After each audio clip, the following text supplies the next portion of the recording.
This program interweaves color video reenactments set in colonial New York, contemporary color video interviews, black and white hand-drawn maps, color paintings and illustrations, engravings in black and white and sepia tone, and contemporary video at the burial ground archaeological dig and in the laboratory. In representations of colonial New York, the African women wear wrapped headscarves, full blouses and skirts to ankle length, often with aprons and shawls. The African men wear loose-fitting shirts and pants, sometimes with vests and hats of straw or felt. Colonial women wear gathered caps and dresses with fitted bodices and full skirts. Colonial men wear wigs with ponytails, fitted jackets and knee breeches and white stockings. The contemporary interview subjects are 7 women and 7 men, all people of African descent. Sometimes they appear on screen, and other times their voices are heard while other images are visible. Black screen, white title, Our Time at Last, narrated by James McDaniel. Soon a grassy clearing surrounded by green trees. A bare-chested African man wearing a straw hat and loose light gray pants stands in a shallow rectangular grave, digging with a shovel.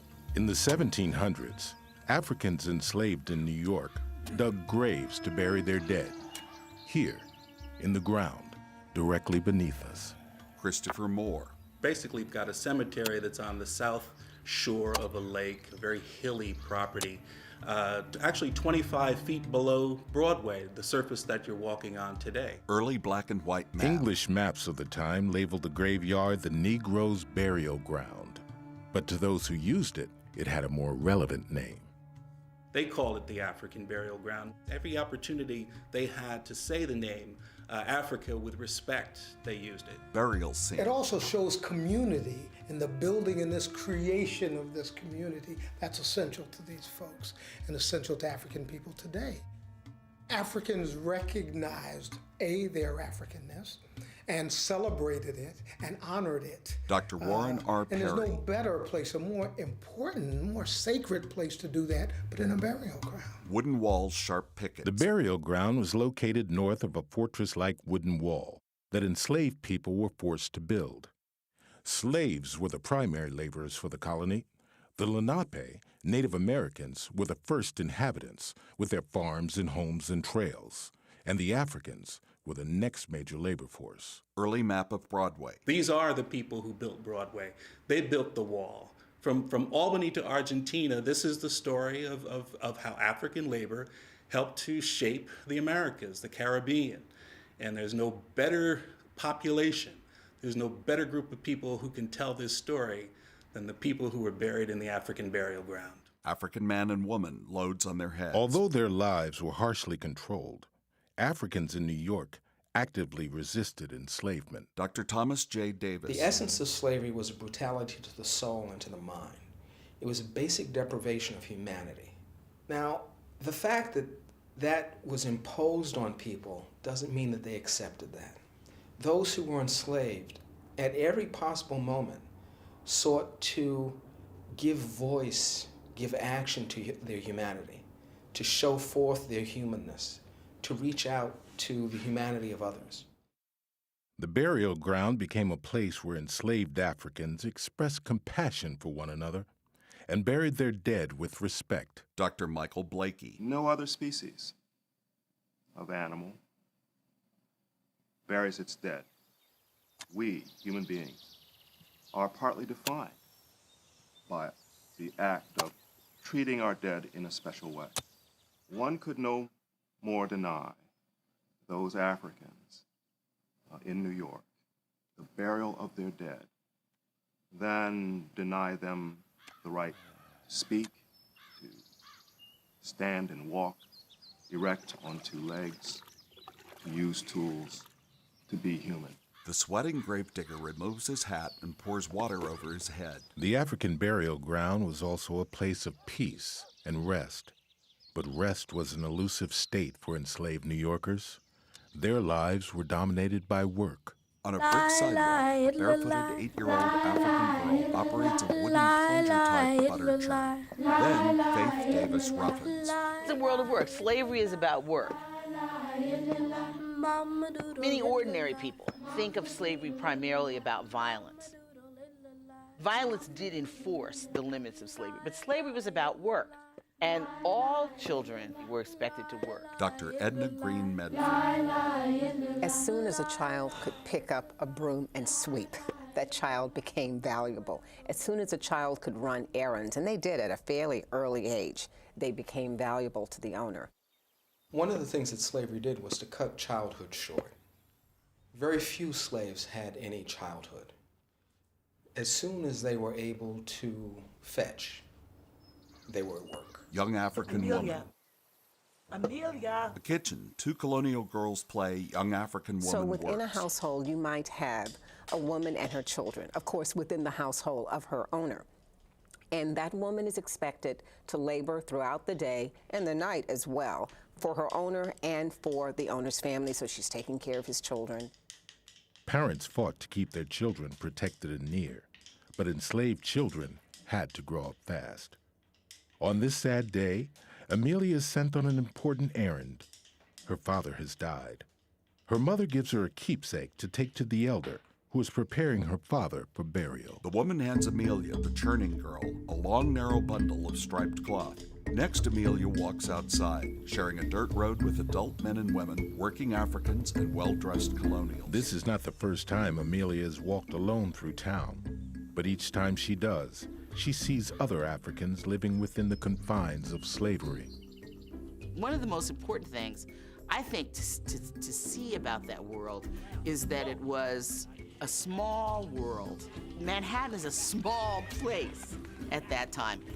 It's an urban setting, but of course it's a small urban setting. The second thing that I would say about their lives is that they were very diverse people. They came from West and Central Africa, from various different cultures within the continent of Africa. They came from the Caribbean. She would have seen people at work. She herself was working. She is seeing the city grow. I just believe that this burial ground is so important to understand the enslavement of millions of Africans, because we're not often thinking of enslaved Africans being the ones who are clearing the land. They're the colony builders. If there's a word that should be synonymous with slave, it's colony builders, because that's what they're doing in New York. Howard Dodson. African people laid the foundations for virtually everything that we know about the Americas during the 17th and 18th centuries. The burial ground for Africans was closed in 1795, nearly 20 years after the signing of the Declaration of Independence. The graveyard became a landfill, all but forgotten under the buildup of Lower Manhattan. Then, graves were discovered in 1991. TV newscast. It's a graveyard right in the heart of downtown, and it's already surprising some historians. Jeff Weiser has more in this exclusive report. While government officials have withheld comment and have sealed the site from the public, Fox News has learned that archaeologists have discovered a historic site at this location at 290 Broadway, where a federal office building is scheduled to be built between Duane and Reed Streets. Emmeline Brown. The first time that I heard about it was, actually, I read about it. There was a news blurb. It was an announcement that this had been a cemetery for enslaved people. Dr. Cheryl There D. were Wilson. people who have said to me, I've always had a feeling that there was something special about this area, but I didn't know what it was.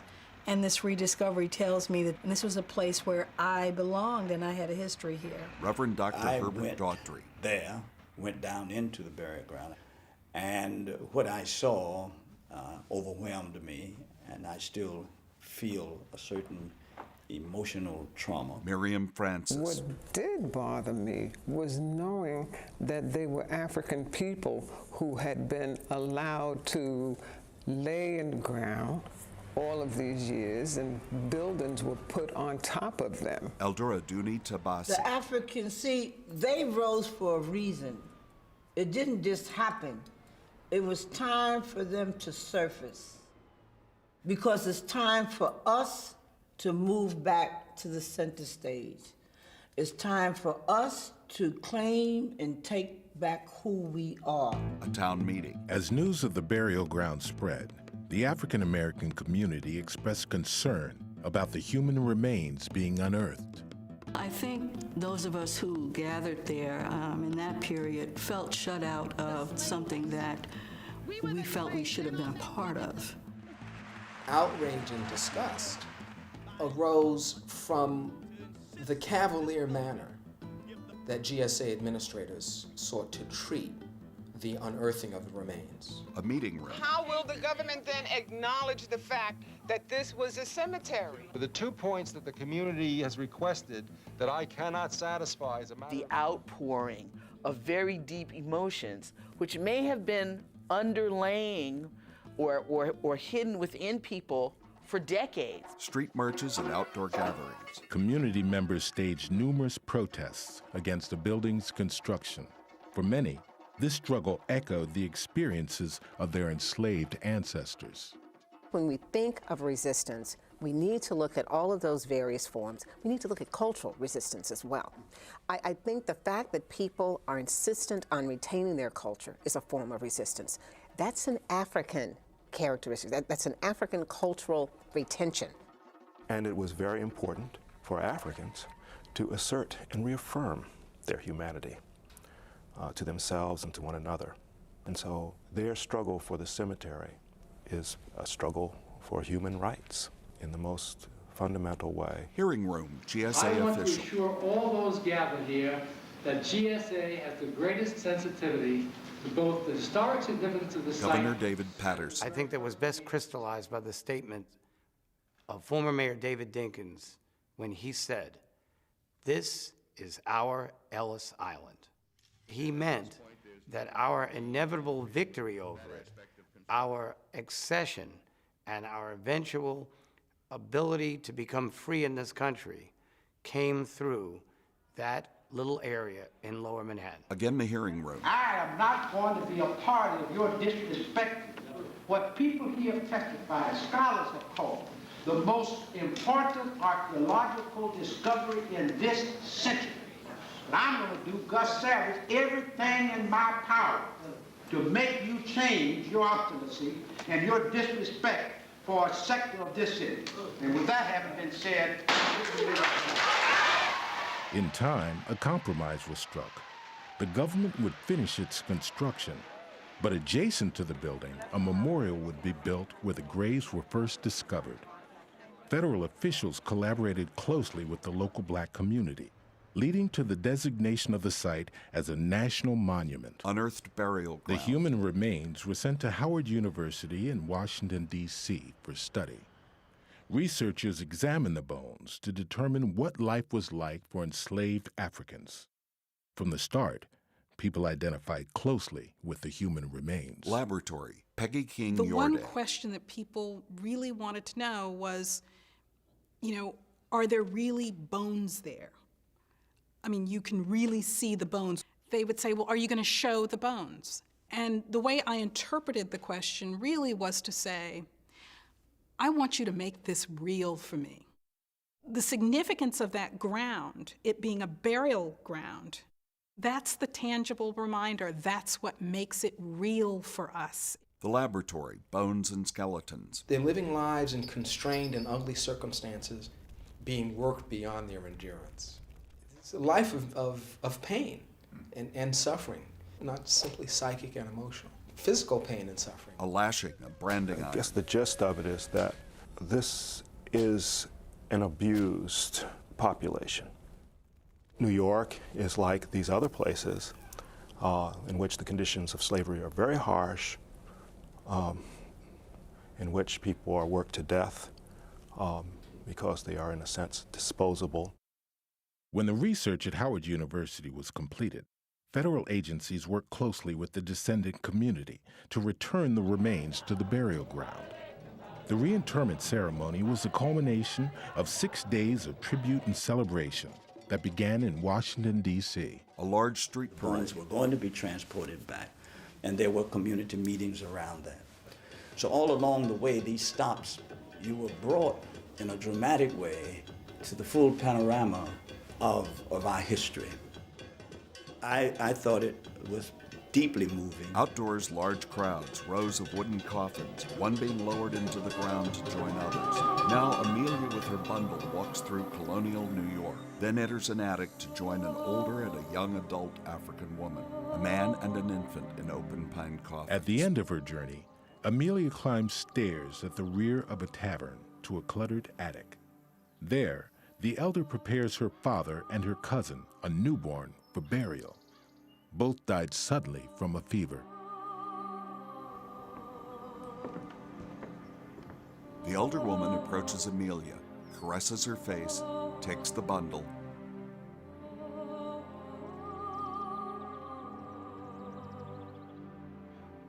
and begins to open it on Amelia's father's chest. As she watches, Amelia remembers her father. He was a cooper, a barrel maker. She will miss him. In a sunlit workroom filled with barrels, Amelia watches a smiling African man finishing a plain cut-out wooden figure. He hands her the figure. She hugs it.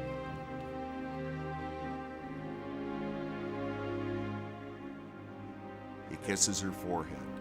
She turns the figure over in her hands and holds it close to her chest. Soon, the attic again. Amelia watches the two women cross her father's hands over his chest and then fold the coffin's plain cloth lining over his body. Next, an overcast day. Oxen pull an open wagon bearing a coffin, followed by Amelia and her mother and 14 African men, women, and children to a graveside. Late in the afternoon, Amelia's mother fetches her for the procession to the burial ground. Though authorities forbade burials after dark, mourners often ignored the rules to make sure their loved ones were properly buried. I don't think that anyone knows for sure exactly what's happening in the burial, but we do know there's some solemnity to it. There's also some celebration. The elder woman. I go. Amen. I am here today. Are you here today? Are you here today? We are here today to give thanks for the life of Kwame John and to this newborn girl, Efwa, whose life had barely begun. Do you hear me? Yes. Do you hear me? Ancestors, we are here today to give thanks for the gift of life. We are here today to give thanks for both of their lives. And thank you for all of our blessings. Our beloved Kwame is with you now, ancestors. Now, it is time for us to remember. I want the family to remember. I remember. Do you remember Kwame? Yes. Do you remember Kwame? Amelia's I mother. remember Kwame. Kwame was my husband. He was a father. Kwame was a good man. I remember Kwame. I remember how strong he was. Such strength before the sickness cut him low. Amelia's mother touches the coffin. We must leave. You are an ancestor now. Guide us and protect us. Share your strength with us. We will call upon you. Amelia lays the cutout wooden figure on the coffin. Supported by a man, a woman lays a gold ring on the smallest coffin.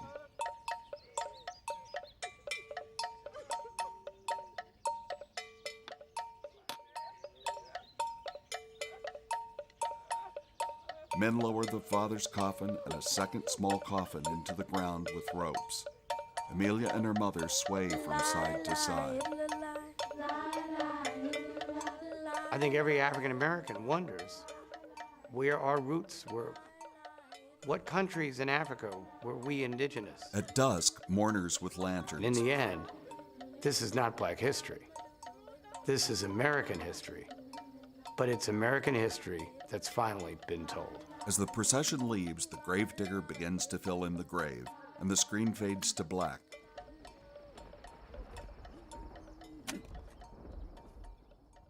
Credits appear. Executive producer, Andrew Anway. Producer-director, Madison Davis Lacey. Co-producer, Maya Harris. This film was produced and directed by Amaze Design and Firethorn Productions for the National Park Service. Funding provided by General Services Administration. National Park Service, U.S. Department of the Interior. Audio description by Audio Description Solutions, New Oxford, Pennsylvania. The descriptions were written and read by William V. Patterson.